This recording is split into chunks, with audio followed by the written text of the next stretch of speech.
What's up everyone, this is Tyler Severance. I am a world and three-time national 5A yo-yo champion. I'm here to talk to you about 5A May, getting into playing freehand yo-yo, and what this is all about. In the National Yo-Yo League in the United States, or in the International Yo-Yo Federation, which is recognized all around the world, there are 5 different categories of competitive yo-yo. There's 1A, 2A, 3A, 4A, and 5A, but today we are going to be talking about 5A, which is also known as freehand. Some of the other divisions like 3A and 2A don't really have a slang term or an official term for what the style is called, like freehand or off-string yo-yo has. So freehand yo-yo is traditional yo-yo, but you are attaching the string instead of using this loop at the end of your string to attach to your finger. You are going to run it through what is called a counterweight. 5A, like I called it earlier, also known as freehand, was invented by a yo-yo player named Steve Brown, who created it in 1999,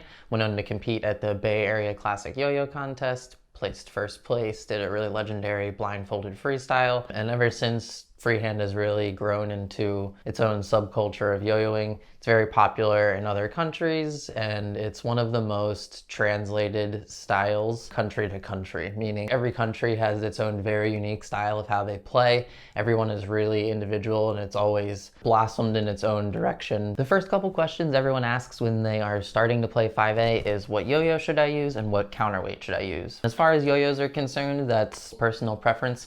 The only recommendation, I would start with a yo-yo you don't necessarily care about, because with the yo-yo not being attached to your finger, you're going to be dropping it constantly, you're going to be digging up that yo-yo. So the first base by Recess is a perfect yo-yo to get started with. I definitely designed it with 5A in mind.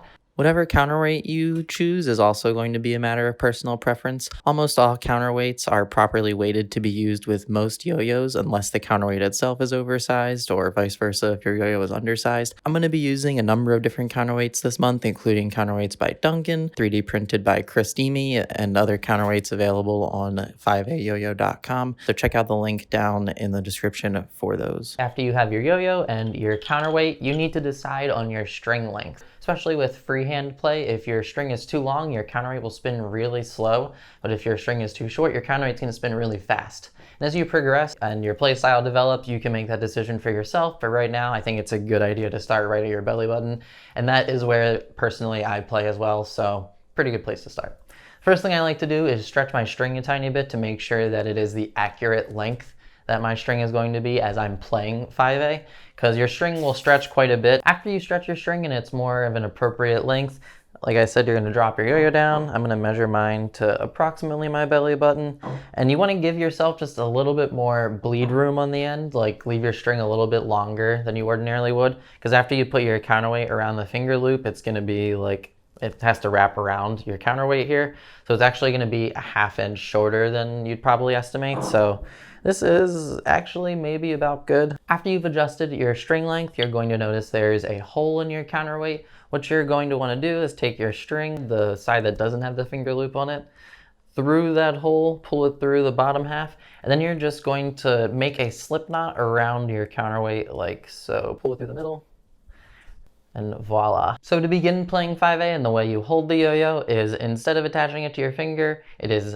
not connected, it is free from your hand, why it's called freehand. You're actually going to give yourself a little bit of string there, grab this length of string so you have the counterweight hanging below your fist right here, and then you're going to hold the yo-yo on the outside of your fingers with your index finger, your pointer finger across the gap, and I like to have my thumb resting in the gap. To keep the yo-yo straight, your thumb really helps with the trajectory of how the yo-yo moves, and holding the counterweight here really gives you a lot of leverage, meaning like you have a lot of strength to throw the yo-yo. When it's attached to your finger, there's not really any concern of it flying off because of that slip knot, but as you're holding it, if you were to hold the yo-yo like this with a counterweight or something, it's really easy for it to fly out of your hand, versus like when you have this really strong grip on it and you have 4 or 5 fingers holding it, it makes it a lot easier to throw the yo-yo and really get a lot of strength behind it. To bind and catch your 5A yo-yo, just like when we talked about throwing it, you kind of want to catch it in between these fingers, in between your throw hand thumb, and then with the opposing side of the gap resting against all your fingers, so that way you're set up to re-throw the yo-yo again. If you study other players, you'll notice that everyone is preparing for the counterweight catch as the yo-yo is coming around. And this isn't going to be necessary every trick. We'll cover that later, and kind of like the cheats and different ways that you can catch the counterweight without just directly catching the counterweight. Everyone makes it look really easy, and it's kind of like diverting your attention because there's so much happening in the middle part here with the yo-yo and the string that you don't even see what's happening with the counterweight. This is something that just comes along with time and really just depends on a trick by trick basis and how the player prefers to end their trick. So for 5A May, we're just going to go with the simplest catches possible. I'm Tyler, and that's how you set up and throw your 5A yo-yo.